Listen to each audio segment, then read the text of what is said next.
I have a request for Hombale productions.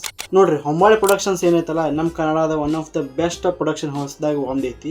ಎದಕ್ಕಪ್ಪ ಅಂತಂದ್ರೆ ಅವ್ರ ವಿಜಯ್ ಕರಿಗೊಂದರೆ ನಾವು ಓನರ್ ಅದಲ್ಲ, ಅವ್ರ ಸ್ಟಾರ್ಡಮ್ಗಿಂತ ಜಾಸ್ತಿ ಸ್ಟೋರೀಸ್ ಮೇಲೆ ಫೋಕಸ್ ಭಾಳ ಮಾಡ್ಯಾರ.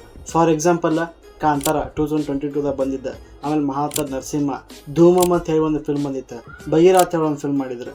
ಸೊ ಅವ್ರಿಗೆ ಗೊತ್ತೈತಿ ಸ್ಟೋರೀಸ್ ಭಾಳ ಇಂಪಾರ್ಟೆಂಟ್ ಒಂದು ಫಿಲ್ಮಿಂಗ್ ನಡ್ಸಕ್ಕಂತ ಹೇಳಿ.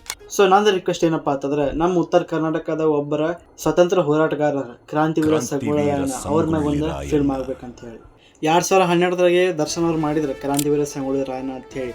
ಅದ್ರದ್ದು ಒಂದು ಸ್ವಲ್ಪ ಹಳೇದಾಯ್ತು. ಸೊ ನೋಡ್ರಿ, ಮರಾಠಿ ಫಿಲ್ಮ್ಸ್ದಾಗ ಛತ್ರಪತಿ ಶಿವಾಜಿ ಅವ್ರ ಮಹಾರಾಜ್ ಮ್ಯಾಗೆ ಭಾಳಷ್ಟು ಫಿಲ್ಮ್ಸ್ ಆಗ್ಯಾವ. ಹಾಗೆ ಕ್ರಾಂತಿವೀರ ಸಂಗೊಳ್ಳಿ ರಾಯಣ್ಣ ಅವ್ರದ್ದು ಸ್ಟೋರಿ ಮ್ಯಾಗ ಒಂದು ಹೊಸ ಡೈರೆಕ್ಟರ್ ಒಂದು ಹೊಸದು ಟೇಕ್ ಇಟ್ಕೊಂಡು ಹೊಸ ಪ್ರೆಸೆಂಟೇಷನ್ ಮಾಡಿ ಫಿಲ್ಮ್ ಪ್ರೊಡ್ಯೂಸ್ ಮಾಡಿದ್ರಪ್ಪ ಅಂತಂದ್ರೆ ಭಾಳ ಚಲೋ ಅಂತ ಅನ್ನಿಸ್ತದೆ ನನಗೆ. ಸೊ ನಂದು ಒಂದು ರಿಕ್ವೆಸ್ಟ್ ಏನಪ್ಪ ಅಂತಂದ್ರೆ, ಈ ವಿಡಿಯೋ ಈ ಶಾರ್ಟ್ ಆಲ್ಮೋಸ್ಟ್ ಜಾಸ್ತಿಗಿಂತ ಜಾಸ್ತಿ ಹೊಂಬಾಳೆ ಪ್ರೊಡಕ್ಷನ್ಸ್ ಟ್ಯಾಗ್ ಮಾಡಿರಿ, ಯಾಕಂದ್ರೆ ಅವ್ರಿಗೆ ಶೇರ್ ಮಾಡಿರಿ, ಯೂಟ್ಯೂಬ್ ಚಾನಲ್ದಾಗ, DM ಯಾವ್ದು ಬೇಕಾದ್ರೆ ಶೇರ್ ಮಾಡಿರಿ.